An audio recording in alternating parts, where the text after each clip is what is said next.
You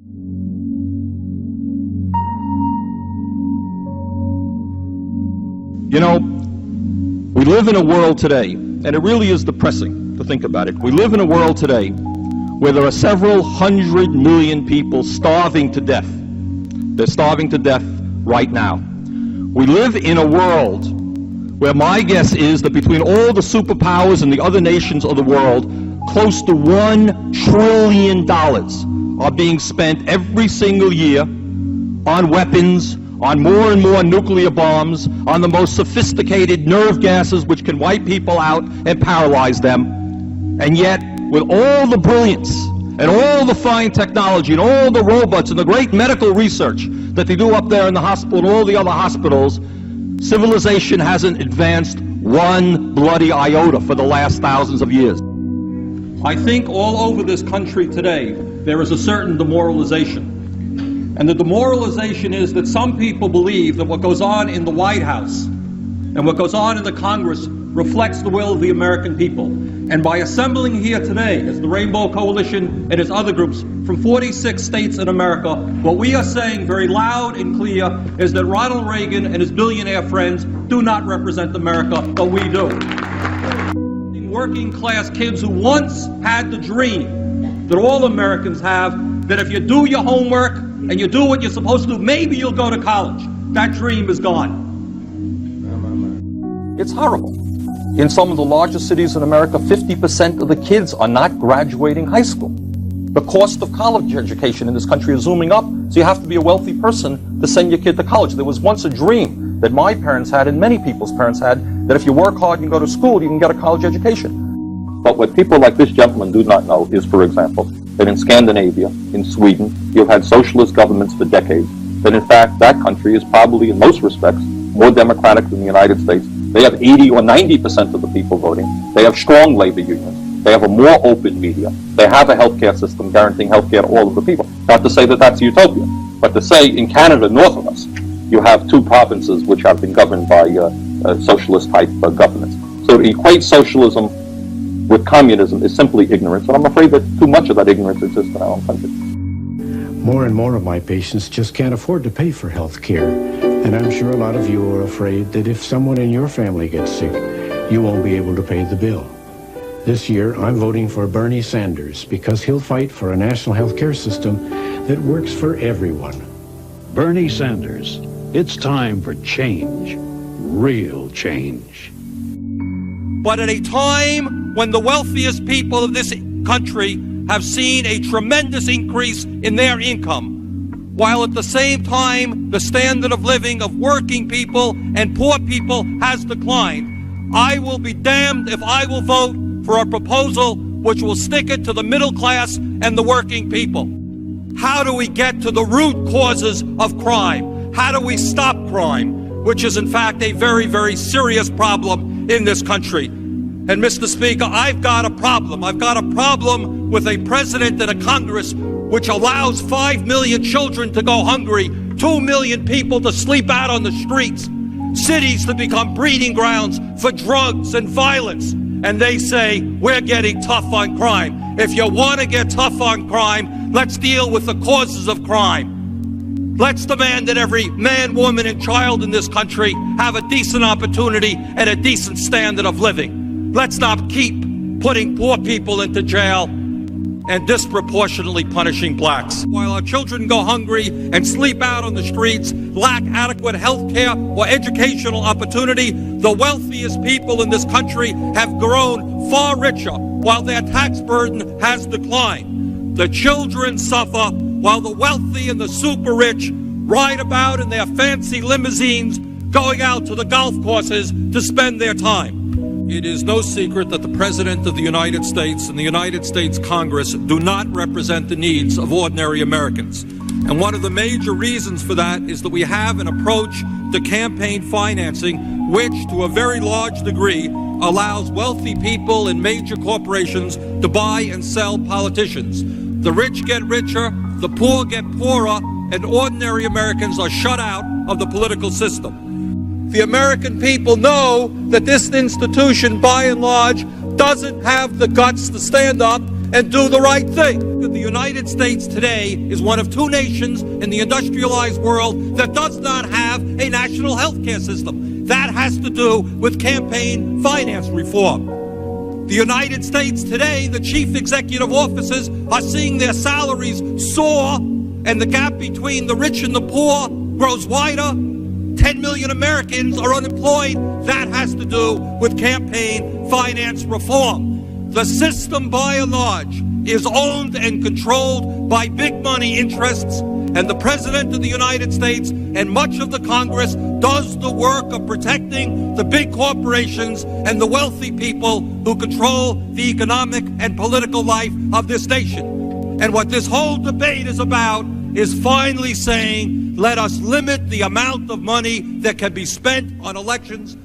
Let us have a level playing field. That's what the debate is about. First point that I want to talk about that concerns me very much is my fear that this country, this great country, this democracy, is evolving into an oligarchy. And an oligarchy is a country in which a few people have tremendous wealth and tremendous power and exercise that wealth and that power over all of the people. Because all over this country, the American people are outraged by the misplaced priorities that we have seen in Washington over the last decade. We have seen a situation where we give huge tax breaks to the wealthy, and you have 2 million people sleeping out on the street. Billions of dollars into all kinds of obsolete weapon systems, and you have 5 million children who are hungry. We have all seen the dramatic press conferences on the need for a line-item veto, for a balanced budget amendment to the Constitution, and for other magical formulas for dealing with the deficit crisis. Well, today we're not dealing with magical formulae. We're dealing with concrete reality. It is time, frankly, to put up or to shut up. Let us give hope to people in America today who have lost hope. Let us provide jobs for the jobless, housing for the homeless, food for the hungry. Workers in the United States today are working longer hours, significantly longer hours, taking less vacation time than they used to take. And is there any wonder why so many millions of Americans feel stressed out? They need to work longer hours, they need to work overtime in order to compensate for the real decline in their wages. How can we spend hour after hour debating a $5 million appropriation, but not have any debate, not have any votes, when we are talking about putting at risk $20 billion of taxpayer money? All that I'm saying is that if you're going to tell low-income senior citizens in the state of Vermont, where the weather gets 30 below zero, that we can't help them pay their fuel bills, I think you have a deep moral obligation to make sure that not 1 cent of taxpayers' money goes to subsidize wealthy corporations who can take care of their own needs. When we talk about welfare, let's talk about welfare for the rich and the powerful. Now, we start off from a proposition that the wealthiest 1% of the population in this country owns more wealth than the bottom 90%. So if we're going to talk, I guess it's not interesting, Mr. Chairman.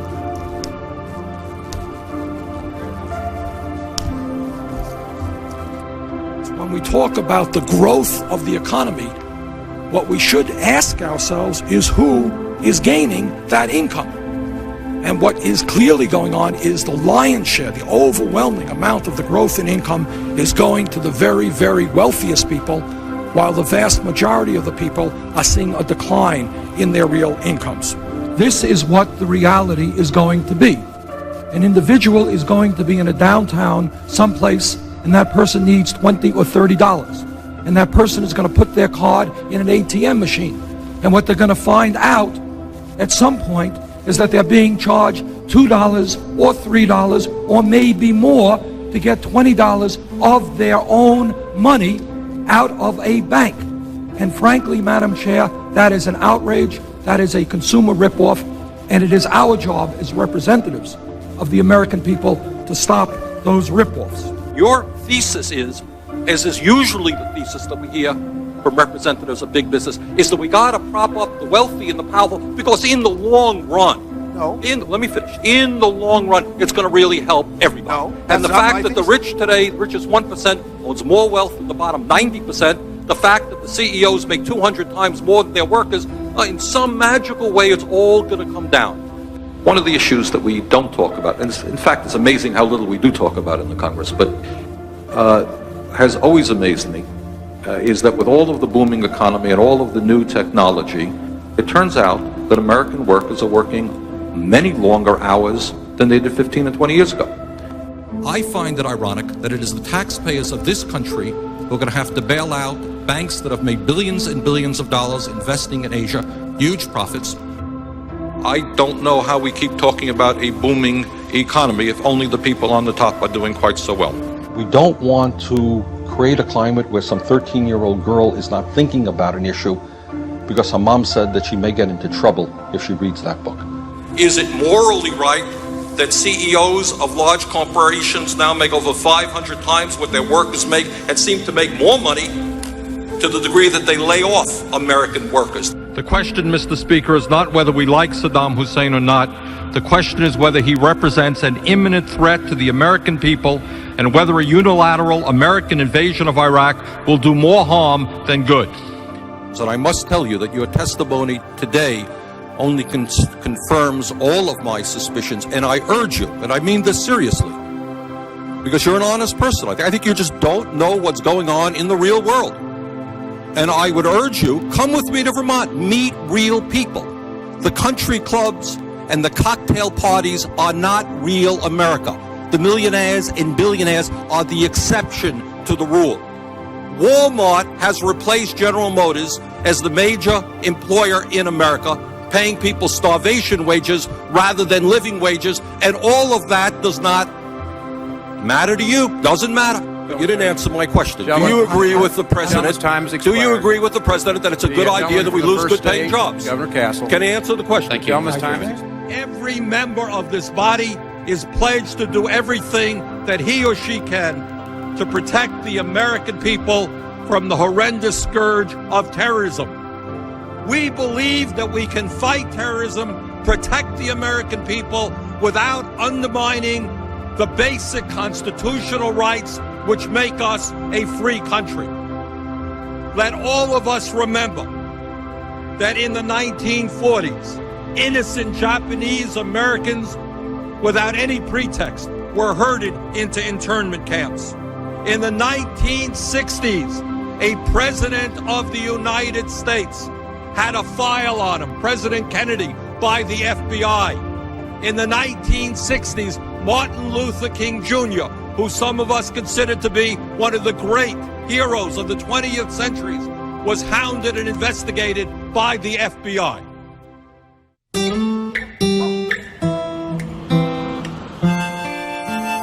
The small family farmer is the backbone of the community. From coast to coast, people know about the plight of the family farm. That's what I'm here to do, is support Bernie Sanders and everything that he has done and will do for America, Vermont, the small family farmer. Keep Bernie in there. It's going to be better. I'm Bernie Sanders, and I approve this message. And Mr. Gates, let me add my voice to those of the other senators here in applauding you, not just for the huge amount of money that you have provided all kinds of groups, but the innovative quality of your foundation that you and your wife had, and not just in the United States, but all over the world. You've done an extraordinary job, and I applaud you. They understand that our trade policies are failing when they note that our trade deficit is huge and growing larger every single year. And it seems to me, Madam President, that before we go forward again in pursuit of a failing trade agenda, we might want to sit back, take a moratorium, understand why our trade policies are failing, and then put together trade agreements that work for the working people and the middle class of this country rather than just the CEOs of large multinational corporations.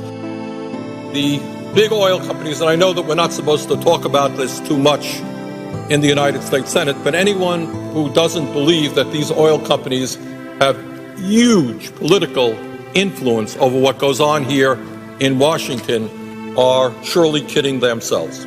The wealthiest 1/10 of 1%, 1/10 of 1%, 300,000 men, women, and children now earn more income than do the bottom 150 million Americans. What we are dealing with right now is a ruling class in this country who in many ways act like alcoholics and drug addicts. They cannot get enough. No matter how many children live in poverty, no matter how high the unemployment numbers are, they want more and more and more. And I say enough is enough. The American people are angry. They are angry because they are living through the worst recession since the Great Depression. And you want to know why the American people are cynical about what goes on in Washington? You want to know why the Congress of the United States has an extremely low level of support or favorability? It is because the American people know they are getting ripped off. You got millions of people today who are working longer hours and their income is going down. Their wages are going down. Maybe they're paying more for health care. Their pensions are going down. There is something profoundly wrong when the top 1/10 of 1% owns almost as much wealth as the bottom 90%. Now, in the real world, what does that mean? It means that billionaires, people who are worth $20 billion, in the case of the Koch brothers, $80 billion, if we moved in that direction and ended all limitations on campaign spending, they could sit in a room, and Madam President, you come from a state of Wisconsin, a moderate-sized state, they could write a check out for $50 million or $100 million, and it would not matter at all. And we know now that government by organized money is just as dangerous as government by organized mob. This grotesque level of inequality is immoral, it is bad economics, it is unsustainable. This type of rigged economy is not what America is supposed to be about. This has got to change. And as your president, together, we are going to change it. The problems we faced did not come down from the heavens. They are made by bad human decisions. And good human decisions can change them. Despair, one of the problems that we have got to deal with right now, and I think Jim was referring to this, is all over this country. You got a lot of bright, decent, good people, and they're saying, you know what? Situation is hopeless. You can't beat the Koch brothers. You can't beat the billionaires. You can't win. I'm giving up. That is exactly what they want us to believe. And I beg of you, do not enter that world of despair.